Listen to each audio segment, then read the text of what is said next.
Welcome to another Jazz Matters podcast. Today, our guest, of course, is the great Larry Jackson, saxophonist, world renowned.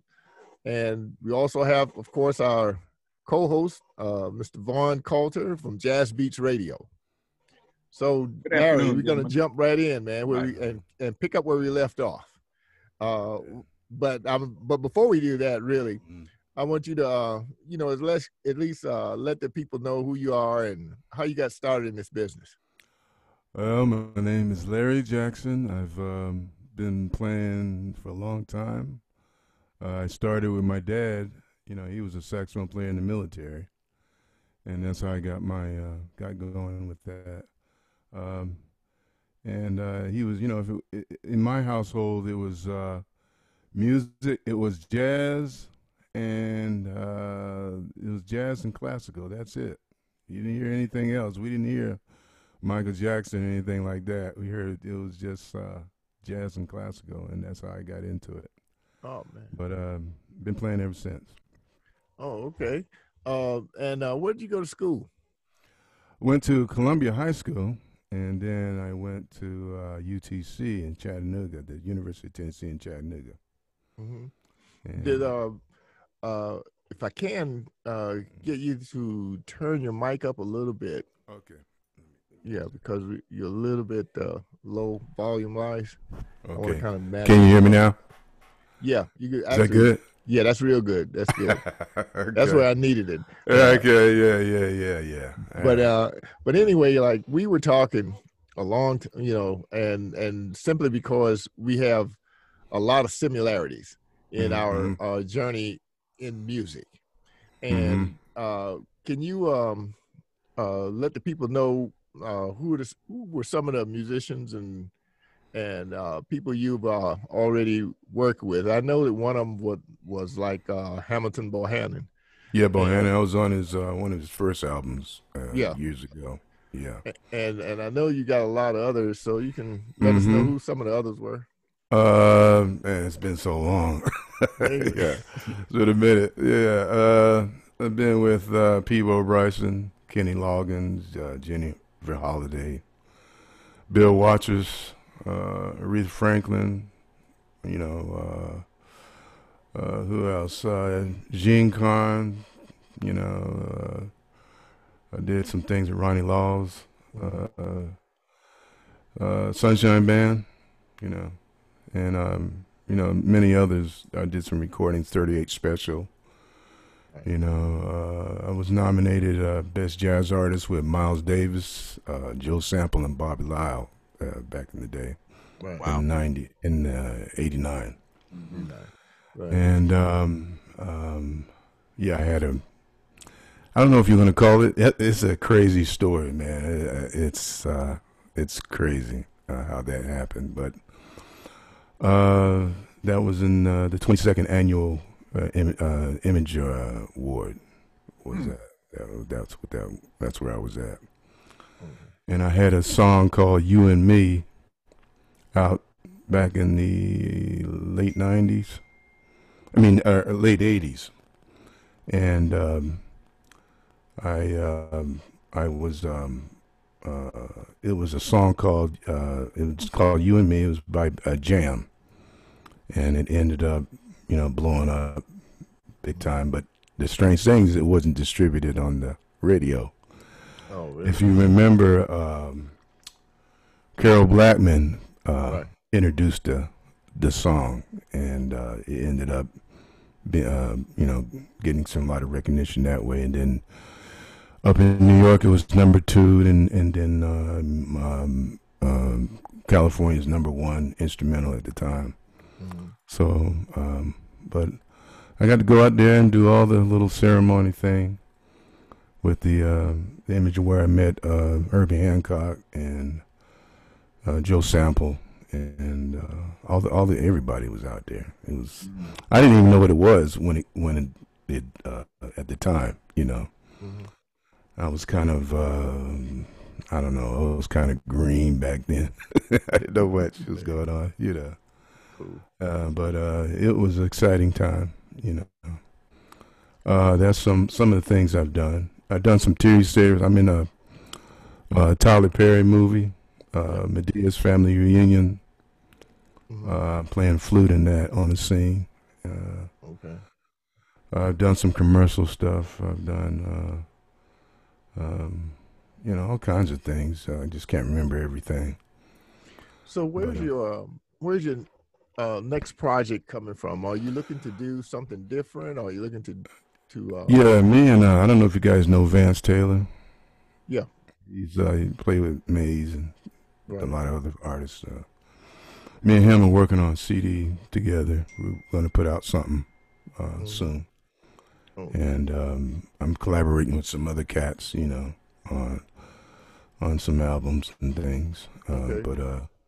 But right now, it's my focus right now is me and Vance doing a little project together. Okay. You know, So and then you'll have something on for yourself uh-huh. also, right? Yeah. I'm working on that too. I've been working on that for a minute now. Everybody's Oh like saying, "Man, when you gonna do your thing, man?" 'Cause man, it takes time yeah, and well, I've been doing stuff for everybody else. right. Right. I haven't really focused on myself that much. So what genre are you gonna write in for this? I know that you know that the music, a lot of things change. You know what I'm saying? They're Right, changing right. really quick. Hmm. So when you start your writing, are you gonna write to the current situation as far as using the uh, sequence type background No, or the musician? my approach is whatever it feels good that I like. I'm not trying to go into any kind of fad or genre. Mhm. It's whatever sounds good to me. What I feel confident, feel good about the music, Mhm. because there's a lot of stuff I don't get into, on the smooth jazz thing.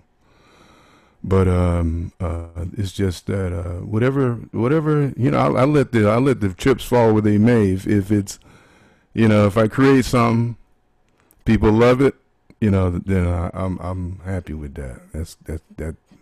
And wherever they put it, Yeah. it's Now, fine. Vaughn over at iHeart, Uh I know that Vaughn will well, Vaughn, you can ask him yourself as far hmm as some of the things that he's done and what he's going to do uh, at iHeart Radio. That's a good.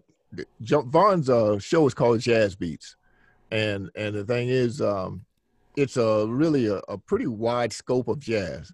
hmm And the thing is, I think that as creative of a musician as you are, Larry, I mean, you guys, I mean, it could really be a great relationship between you and Vaughn Oh because of yeah, of what you yeah, what you do and what he does.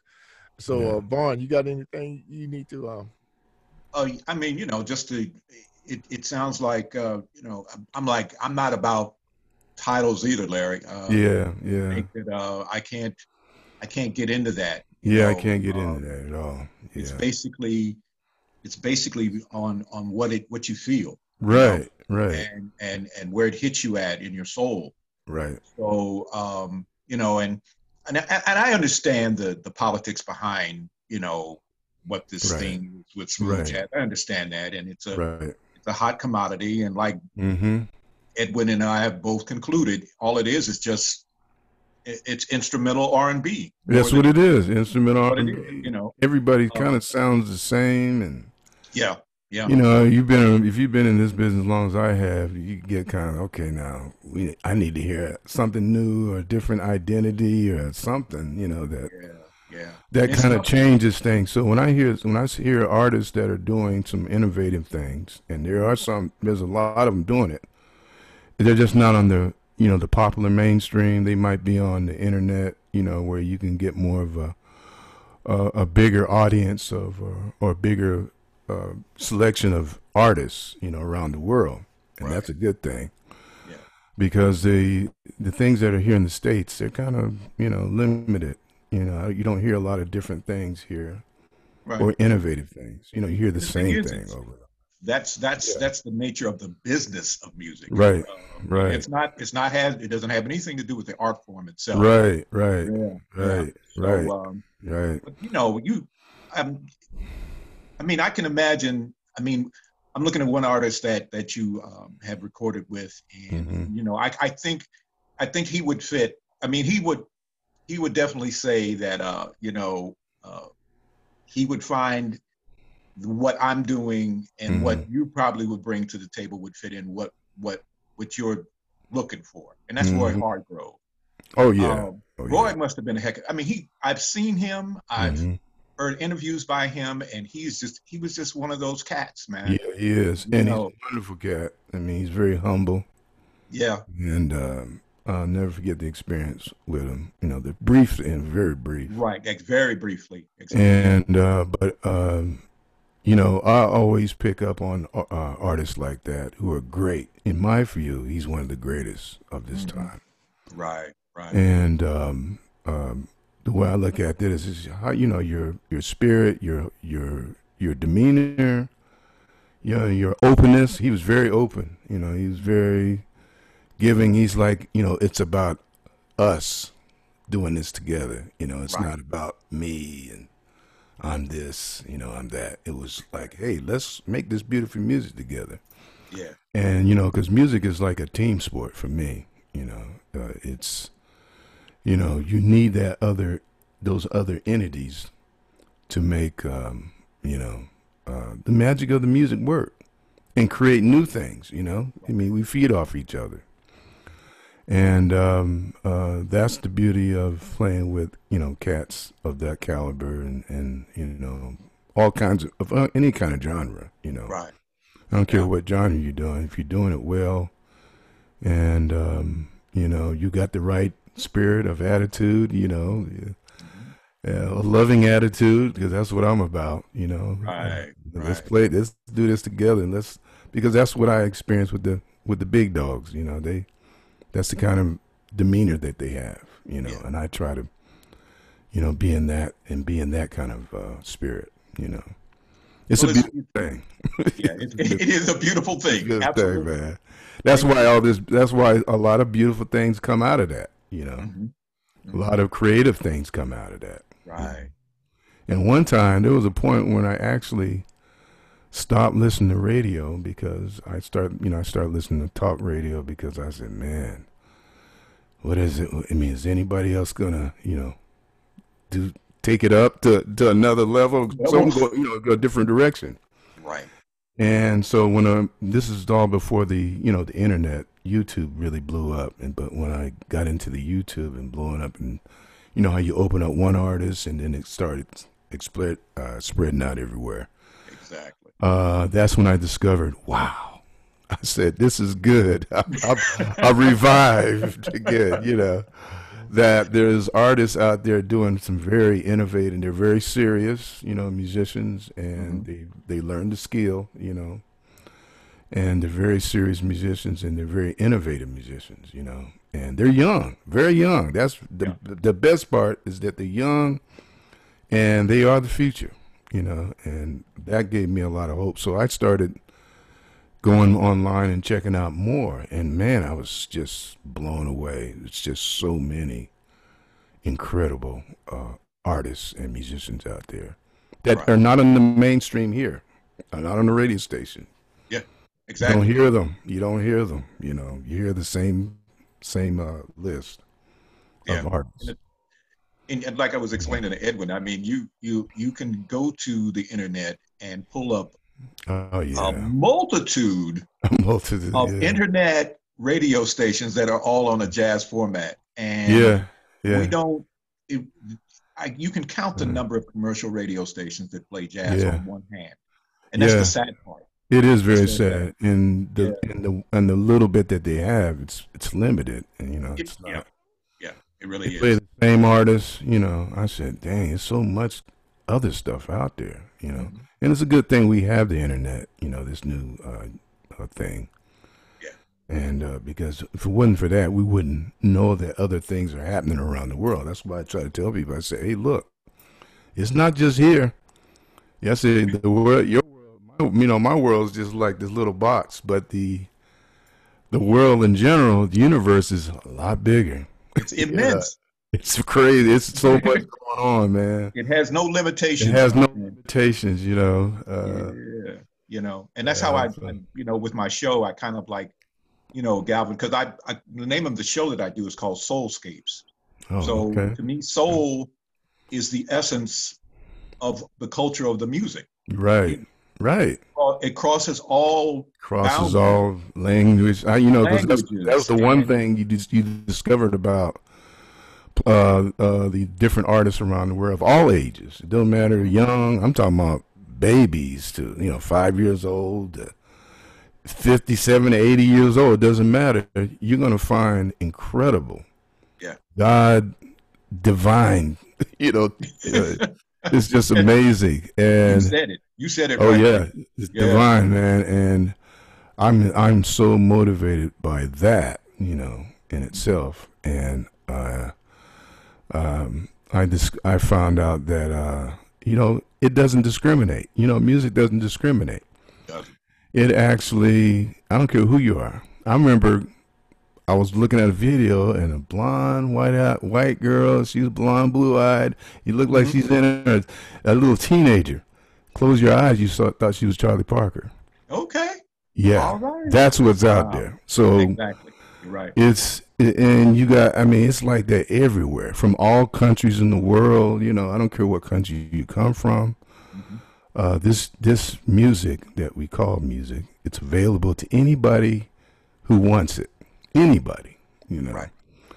And that's what the beautiful thing about it. That doesn't get portrayed here in a certain, cliquish type area, And a lot of people don't know that these things are going on around the world, They think, because I remember running across some musicians and they were saying, oh man, this is it. Yeah, I got to make it in this area right here. Like when you asked me about categories, what category are you going to be in? I said, that's what this side does. They put you in a box. Everybody's in a box. Okay, you can't go outside that box or you won't be played. Your record won't be played or nobody's going to buy your records or something like that. I said, no, that's not true. No, none of that's true, because I know artists around the world who have fan clubs who follow them everywhere. And if they weren't if it wasn't happening, they wouldn't be able to keep writing music or keep producing music that they're doing. They wouldn't be able to keep doing it. Right. But they're touring. They got large followings everywhere. Absolutely. One time I mentioned, you know who John Gabourey is? He said, who's that? I never heard of him. John Gabourey. I mean, nobody knows who he is. If I say Kenny G, everybody know. Exactly. But nobody knows who John. And then you look him up. This guy had like 30 albums. Played with Coulter, with McCoy Tyner, and all these heavyweights. Tour around the world. Has 30 albums. Has a following that follows him everywhere he goes. So he's been doing this for years. And nobody knows his name, So I was like, okay, that's cool. because that's letting me know I don't have to be in this clique thing. I don't have to be in this tiny circle that only allows a handful of people in. I can be me. I can be the identity I want, and find my audience in the world, because everybody has an audience. I don't care what you're into. You're right. Everybody has their own audience, and the internet has proven that, time and time again. Remember, somebody was saying about, this person, you're not going to know this artist, but they're bigger than Beyonce. I said, what do you mean? Well, they got like 45 million followers. Beyonce ain't got that. She's known for the world, but this one has 45. You don't even know his name. That's the other side of it. That because, you know, music for years has always been boxed into a certain thing, you know, it's for years. And now that it's expanding, the internet's allow it, and you're allowed to go to other countries, other places in the world, and you're going to find people love all kinds of stuff. All kinds of stuff. You're right. People love all kinds of stuff. You just do whatever you do it well. That's all. And then find your audience, you know. I've gotten into, because I do explore Brazilian music, you know, classic bossa nova. And I try to bring that stuff back around because to me, you're missing something. Right. You're missing something valuable. You're missing something important. Right. The same thing with Afro-Cuban. And, we'll kind of explore back into the world of Afro beats and things like this, because that music is so universal and worldwide. And it's timeless. One thing, I say on my radio show, the great music has no expiration date. So, right, it does it. You're right. and you know, everybody has a calling too. You know, somebody like Wynton Marsalis, who's called to keep the tradition pure and keep it going and to pass it on to generation. Keep it at the highest level and pass it on to generation. You got those musicians, those kind of artists like that who are called to keep the preservation of that music. You know, the old school style, the Louis Armstrongs and the Coltrane's, you know. Somebody still needs to keep that around to pass it on to the next generations. You have to still keep that because we're still doing Beethoven in school. Isn't that something? You know what I'm saying? I mean, it's timeless. Yeah. You know, we're still doing some bands I'm playing. We're still doing My Girl. You know, we're still doing all the Stevie Wonder stuff. We still doing that. You know, I mean, so. That's what you call timeless music. That I don't care how many times you do it. I'm in the Guinness Book on some of them. Okay, all right.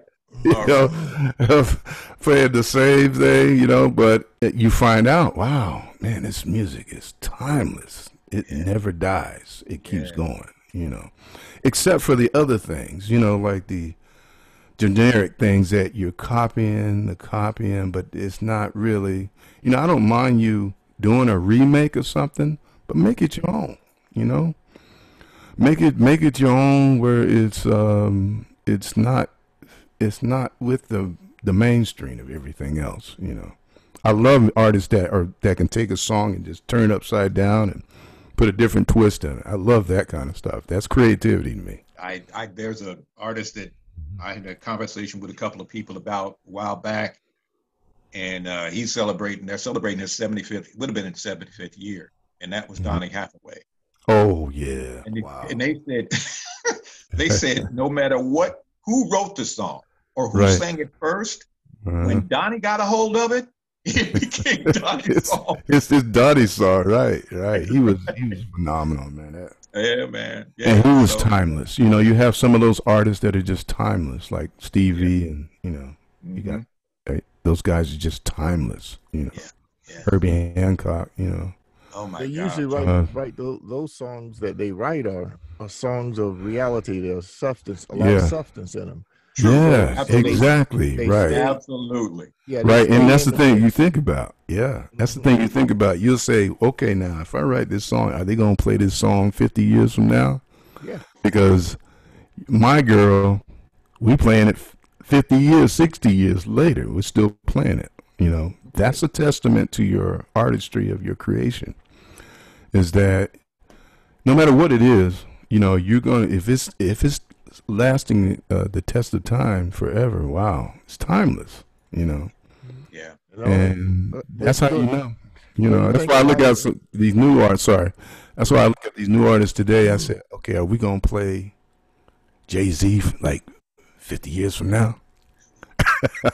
I don't know. We don't know. But you know, I'm just putting it out there. Well, a lot of stuff that come and go, you know. Yeah, and I think that field of music is one of those type of things that it's going to be lost in the sauce simply because, you know, the way nature is. A tree can bear fruit, but that doesn't mean all the fruit's gonna be good. You know what I'm saying? That's true. That's true. So, that's true, man. But the thing about it is, I do believe that as long as it's got substance and it's really got thought-provoking lyrics, maybe, and things that you can relate to, right? That is really what kind of stands the test of time. Right. And then you were talking earlier about the I call it the great unknowns, the people that you don't know their names, but they have followings. And the thing, Jazz Matters organization, what we try to do is make sure we give a platform to people to really express the type of music they do. That's not that common, in most cities, with exception of maybe LA, New York, and certain larger cities. But like, for instance, in Atlanta, that's what that's what I am trying to build. Well, here with Jazz Matters. Yeah, Russ Davis used to do that when he was here. Wow, now there's a name. Remember Russ Davis? I haven't heard in a while. Yeah, you remember Russ Davis? Oh, jazz. Man, Russ Davis was one of the. I'll never forget. He would support the local cats. Oh yeah, he would come here. You play. I mean, everybody, not just not a certain clique. He would come here, everybody, and if you had something to offer, he'll play you. Yeah, he'll play you on the radio. You would, and very supportive. And that's when Atlanta. We're talking about the '80s, early '90s. That's when Atlanta really peaked musically, because we had all this kind of support from the radio stations. WCLK has always been around. They've always been. Yeah, that's the grandfather of they're the grandfather. WCLK has always been around, and they were really. That's the reason why we're still here, is because of them. They're surviving us. But I just remembered Russ Davis, and when he was here, along with WCLK, the musicians were supported then. Yeah. When he left, all that changed. It changed. It did. Yeah, it changed. It wasn't the same. I didn't hear cats. And the cats that I played with, most of them went on tour anyway. Because when I went on the road with Peabo, and I came back, and I said, "What happened? Where's everybody?" Everybody was gone, man. I was like, "Where my guys at?" My boys. Everybody was gone. Everybody was touring because Atlanta had it stopped. And Russ left. He went to New York. He went to New York. Yeah. Yeah, he went to New York, and he's the one that told me. He said, "Larry, your song up here is #2 most requested instrumental." I said, "Really?" Wow. I said, "Wow." I wrote, "That's crazy."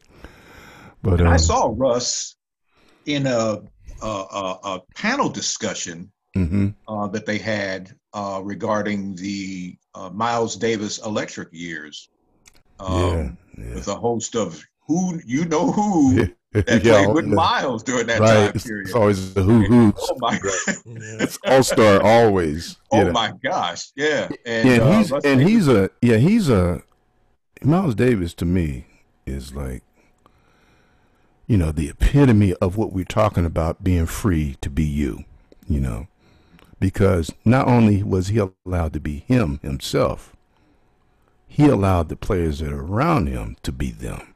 Sure. He didn't say, "Hey man, you come and you got to play like this and you got to play like that." No, he came in and said, "You do you. Yeah. I do me, you do you." And just do it, and do it well. You had to do it well, but you just got to just do you, and that's why to me, all those artists came out. They all created a thing, an identity. Actually, they all created their own identities from that, right? Because he allowed them to keep their identity. He didn't try to take it from them. He didn't, because I know I've passed up a few record deals because we want you to sound like Kenny G. I said, no, I'm not sounding like Kenny G. No, that's him. He can only do that, I'm gonna sound like me. Yeah, that's the industry, right? Yeah. I said, I'm gonna sound like me. Yeah. I'm gonna do Larry Jackson. Right. The ultimate compliment is when there's one of a fan of mine. He didn't know I was playing there, and he heard me from around the corner. There's a wall that kind of you couldn't see me, and he said, "That's got to be Larry Jackson." Before he got around the corner, and when he saw it, it was me. Mm-hmm. He said, "I knew that was you." I said, and that to me was the ultimate compliment, because it was saying, "Oh, you got an identity. Yeah, you have an identity that you distinct." David Sanborn said himself. He said, "Yeah, there's a lot of horn players out there that can blow me away technically, but with the skills. But I feel blessed to have a identity, and that's what you have to." Grover Washington, all of them, they have an identity that when you hear them, you know that's them. Yes. You're not going to, like what I'm hearing on the radio now, saxophone players, I can't tell one saxophone player from another. I said, huh? He sound like, nah. No, it ain't Boney James. I don't know who that is. And then you hear another one, hey, is that the same guy? Or is that somebody? Nah, I don't know. And it's funny you should say that, because I'm thinking, I think Edwin and I had a conversation one day, and I told him, now I'm like this. I can't knock nobody's hustle. Right. You got it like that. Right. Roll with it. Right. And it's just, and it, it just dawned on me one day. I was happened to listen to, you talked about Sanborn, and Sanborn kind of changed the dynamic too. Right. He did. His years with Carly Simon and James Taylor, playing with them. Right. But his sound was distinct, very distinct, and he's like a pioneer really for that type of sound. Yeah, because all the players doing smooth jazz, I was one of them who copied him. Right, who were copying his style. And let me tell you, I didn't like David Sanborn at first. My guys was Grover and Ronnie Laws. I like those guys' style, Absolutely.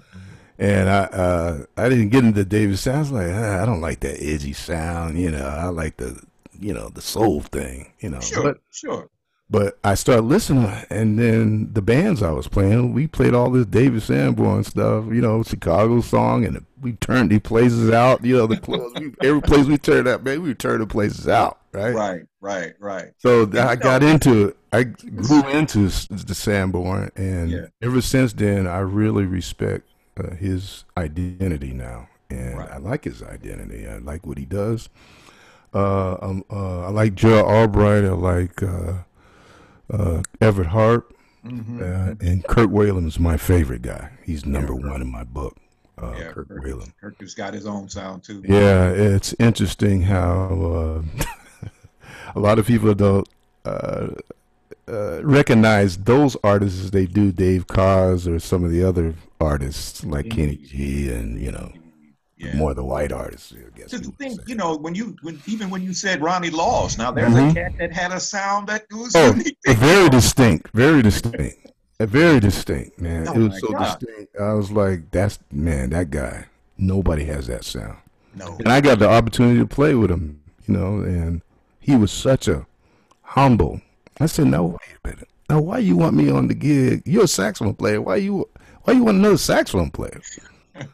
I respected him because he was like Coltrane and Sonny Rollins and all those guys coming together. Saxophones playing with saxophone players, Not, you be on that corner and you be on that corner. I don't want to be close to you because you're too good, or whatever the reason. Right. They don't come together, play together, But that's what Ronnie was doing. He was like, hey, no, man, come on up. George Howard did that to me, too. He said, no, I was walking up. We were opening up for him. And I was walking up the stage. George said, oh, no, man, no. You come, stay here, man. I was like, that's what you call love, brotherly love in the musical form, doing things together. That's the attitude of the successful ones, that they have that kind of attitude that everybody, hey man, no, don't go over there, no, come over here where I'm at.